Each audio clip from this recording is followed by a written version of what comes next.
Hello everyone! Happy Tuesday! Gumagawa ako ng fried rice para sa aming breakfast ni Zayda. Si Richie maaga siyang umalis kasi pupunta siya sa DMV para nga i-register yung aming biniling minivan.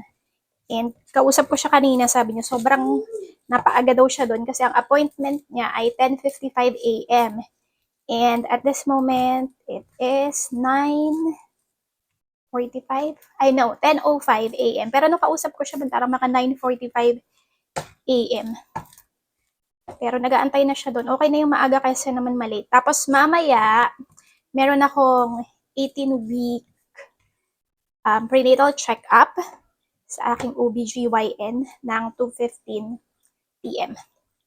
And then, after that, mag-celebrate na kami ng aming simple na Valentine's Day celebration. Kasi nga si Mister sa Valentine's Day, which is sa Friday, nasa work siya.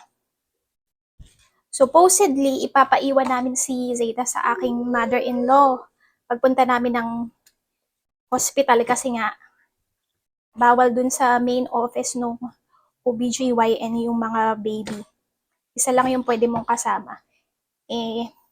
Busy yung aking mom-in-law, yung aking mga biyanan, marami silang agenda for today din. Kaya ayun, isasama namin si baby. So ako lang ulit ay yung makakapasok doon sa main office para doon sa check-up. Yun yung mahirap dito na pag wala ka talagang mapag-iiwanan, yung mga maraming kamag-anak na mapag-iiwanan sa baby. Hindi katulad sa Pilipinas, talagang madami. Kasi malalapit lang yung mga kamag-anak mo. But anyway, okay naman. So ako lang ulit ang papasok doon. Not sure kung i-ultrasound ulit ako. Pakita ko sa inyo itong aking fried rice.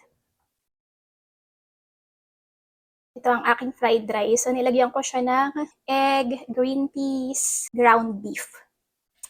So ayan, ready na to. Kakain kami ni Zayda ng breakfast. Tapos nun, papaliguan ko na siya. Tapos ako naman yung mag-shower para pagdating ni Richie, ready na kami. Grabe, ang dami ko talagang tumutubong mga pimples. Super breakout. Pero okay lang yan. Mawawala din naman siya. Parte talaga yan ng pagiging buntis. Berte yung iba, hindi sila nagkakaroon ng breakout. Parang yung iba nga sinasabi nila na mas nag-glow sila nung buntis sila. Pero I think majority talaga is medyo na-haggard.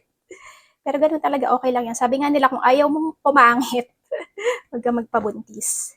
And yung paglalagay ng mga chemicals sa mukha, lalo na yung mga gamot na pang pimples, ako talaga, personally, hindi ko siya kinoconsider. And yung mga skincare na nilalagay ko talagang, pwede naman ikaw mag-research, no, kung ano ba yung mga pwede sa pregnant women or not, or manood ng mga influencer, kung ano ba yung ginagamit nila sa kanilang muka. Pero ako kasi mas prefer ko na tanungin yung aking doktor kung ano ba talaga yung pwede sa pregnant women or hindi, to make sure. Kasi diba sabi nga nila, 9 months ka lang magsasuffer sa skin mo or sa changes sa katawan mo. Pero yung baby, pag naapektuhan dahil sa mga chemicals na pinaglalagay mo sa katawan mo dahil ayaw mong pumangit, habang buhay siya magsasuffer. So, kaya ganun yung aking preference. Mas gusto ko talagang mag-consult muna sa doctor before ako gumamit ng kung ano-ano sa katawan ko. Yan guys, papunta na kami sa aking check-up. Tumawag yung representative doon sa hospital. Tinanong sa akin kung pwede daw ba na i-adjust yung aking appointment from 2:15 p.m. to 1:45 p.m. So tinawagan ko muna si Mr. kasi medyo natagalan siya doon sa DMV. Pero okay naman. So ayan, instead of 2:15, ano ba yan? Instead of 2:15, ano kami? 1:45. Mas napaaga siya ng 30 minutes. So ayun, we are on our way to the doctor. Ayun si Zayda. Zayda! Zayda! to the vlog. Hi. Say hi to the vlog. Busy si Madam Zaira. Si Miss Nam. So, see you later sa hospital. So, tapos na ang aking check-up. Sobrang bilis lang. Na-late pa ako. Pero hindi naman sila nagreklamo kasi nga sila yung nag-adjust ng oras. Ang bilis lang. Parang wala pang mga 30 minutes. So, chinek lang nila yung heartbeat ni baby. Okay naman yung heartbeat niya. 156. And then, tinanong ako kung ano ba yung mga nararamdaman ko. Sinabi ko na meron akong mga headache pagka nakahiga lang. Pero pagka once na tumayo na ako, nawawala siya. Tapos dizziness sa umaga. So, sabi nila kung hindi daw mawala yung aking headache kahit pagka nag-change ng position or pagka ano tawag dito, uminom ng water, kailangan tawagan sila kasi ano siya, pwedeng problema. Pero sa case ko naman, okay naman siya. And naramdaman ko din yung kay Seda before, pagka nakahiga lang sumasakit yung ulo ko. Pero hindi siya ganun kasama and hindi naman siya naman nangyayari everyday. Tapos yung dizziness daw sa umaga, pwedeng cause nun is naglo-low yung blood sugar ko kasi wala pang nakakain. Kasi after ko naman kumain, nawawala yung hilo. So overall, okay naman yung aking check-up. So after 4 weeks, meron ulit, babalik ulit ako for another check-up. Love, where are we gonna go next for our early Valentine's Day celebration? Celebration. Yes. Dayville Mexican Grill. The Mexicans are a very romantic people. Mexican food is a very romantic cuisine. Everybody knows this.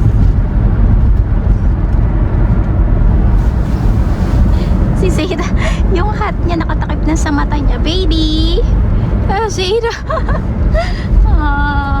Take the I-395 south ramp. Are you not happy because of your hat?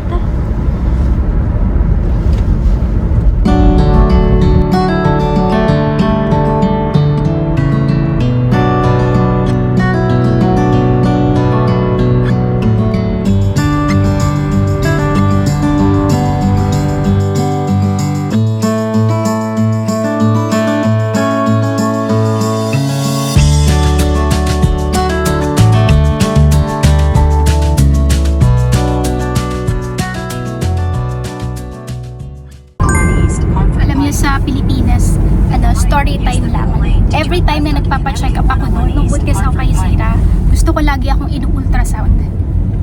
Kasi, wala nga, dahil nga dun sa nangyari sa first pregnancy namin, gusto ko talaga nakikita yung baby, kaya lagi ako nagpapa-ultrasound. Eh, okay lang naman kasi, ang ultrasound naman doon, hindi siya super expensive.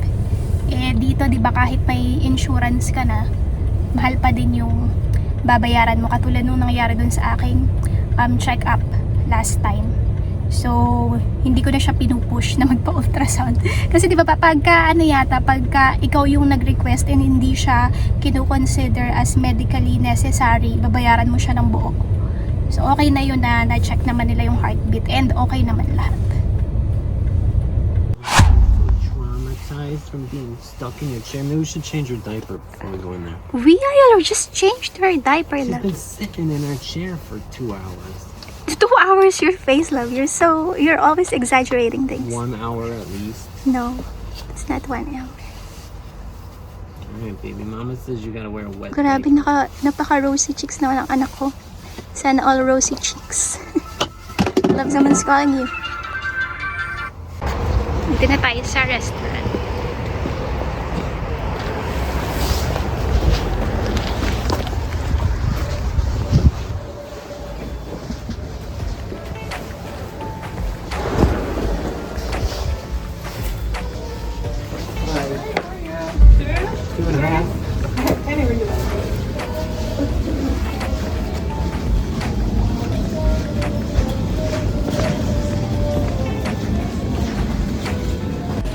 Meron silang pa libreng appetizer, nachos. How is it, love?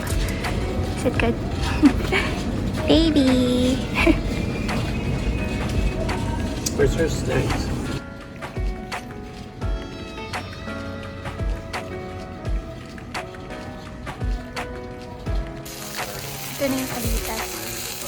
They're really hot.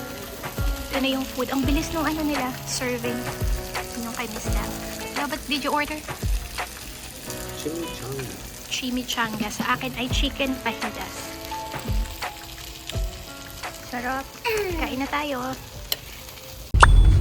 Supposedly, magda-drive down sana kami dito sa may river. Kaso, sarado siya. And, ayan, ma-snow, ma-ice. Kaya babalik kami.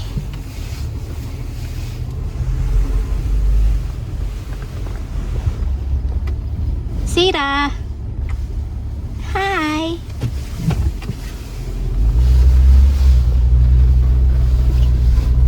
Sayang.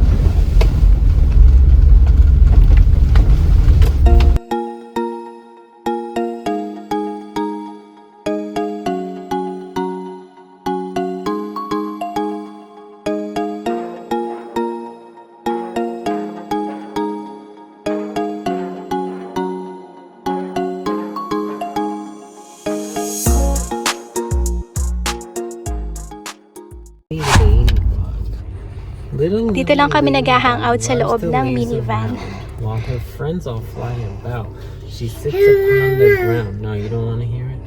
She snores her way throughout the day in the warm sunlight, and wakes up to have a little snack before she says goodnight. As lazy Lily snoozes on, her friends give her a nudge. Come on, Lily, time to fly, but Lily doesn't budge. Asks her garden friends to help her to get fit. So every day they dance a fly, they even do the splits. Now Lily's not a lazy bone, she's up at dawn instead, and she doesn't sleep again until it's time for bed. Which one do you want? I get you Star. She likes the star. just the star. And that thing's still here. Your star. The Zeta Celestia is a star.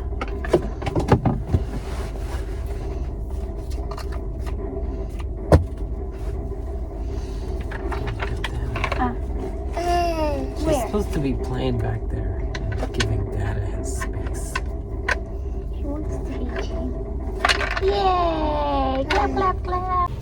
Love, how much did you pay at DMV to register the minivan?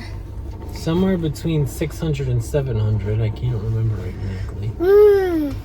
So it's still expensive, right? Yes. But they are the one who processed the transfer of title, right? They did?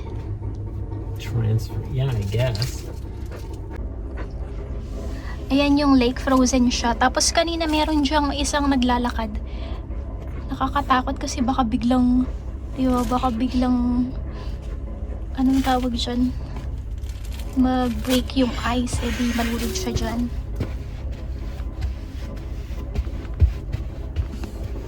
Baby!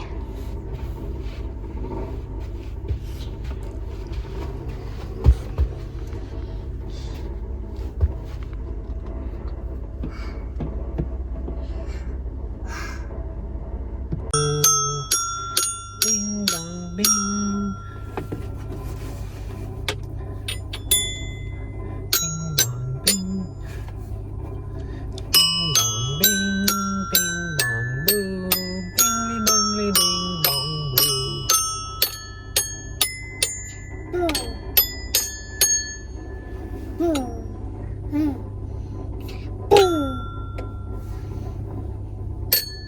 Bing bing bong boo. Bingly bingly bing bong boo.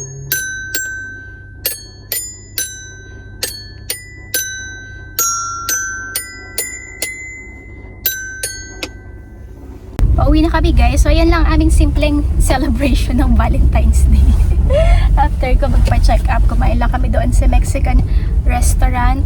Pero parang medyo pricey pala doon sa pinuntahan namin. Love, how much did you pay there at the Mexican restaurant? 70.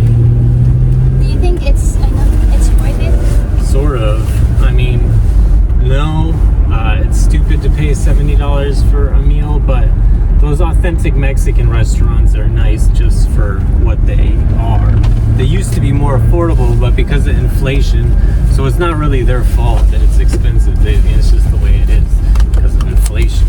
but they're nice because they're authentic. You know, the people in there are actually Mexicans, and you know, they actually care about what's happening, and it's a nice environment. It's quiet. It wasn't full of people. The service was like very fast.